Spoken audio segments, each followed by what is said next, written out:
Hi, my name is Reverend Carl Johnson. Welcome to Storehouse Gorcers and Coffee. You will find us on the corner of 7th and Hope. So we first moved here August of 2016. We came from a small city called Lima, Ohio. And we saw that our church can actually end food insecurity in its 40,000 city by feeding 1,500 people a week by only costing the church $200 a month. And we said, whoa, it will only cost us $200 a month to end food insecurity in a whole city, and that means reaching 1,500 people to make them food insecure through our food pantry and our soup kitchen. I shared that vision with the church as the compassion pastor who was already running that, and they said, yeah, no problem. And they upped the ante, and they not only did it, but we built a team that would do that. And that was super powerful for me in that moment.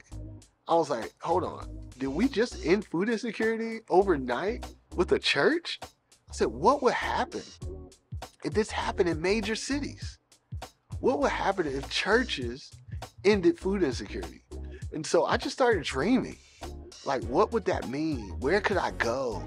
What city would we go into to make that happen? We looked at a map and we saw this neighborhood called Daytons Bluff. And we just started researching it, and we just like fell in love with it. You know, City Pages used to be a city neighborhood paper, and it says in 2011 Dayton's Bluff was the most undiscovered neighborhood, had culture, food, but it also had lots of poverty. And we're like, man. And then we started looking at the numbers of food insecurity. Food insecurity done a lot of data around it, so they knew like the affiliation between faith communities and food insecurity. And we're like, man, this seems like a perfect test neighborhood to move into. We visited 4 times. We loved the culture of the cities. And then when we moved here, we started to see that everything that we kind of heard in like news stories and conversations was actually like true. Like there were borderlines in which people wouldn't cross. There were labels that people were casting on things. There were things like that we learned about like in books and magazines that were actually reality here. And we were like, oh my goodness, this is like living out this. Like we would be not only testing this, but we would be living out this purpose in such a way that if this works, then it will work anywhere, because every hypothesis was true here. Like this was the top 5 impoverished neighborhood. They had 8 different people groups. They had immigrants. They had refugees. They had African Americans. They had everything was living here. All these undiscoverables that were happening. And so when we first moved here, we were gifted an intern who was an ethnographer. Ethnography means she does the study of people. And so she went and did data for us. So we got data of themes and conversations through interviews that she was able to tell us that this is the right place for food insecurity, for youth development, for housing. Like we got to see the things that we were passionate about were able to happen here through that. And so not only did we say, hey, we got this plan, this vision, but we were able to study the community before we launched the church. And so that the church and the grocery store will have really big imperatives to be able to milestone out so that we could see that this is possible.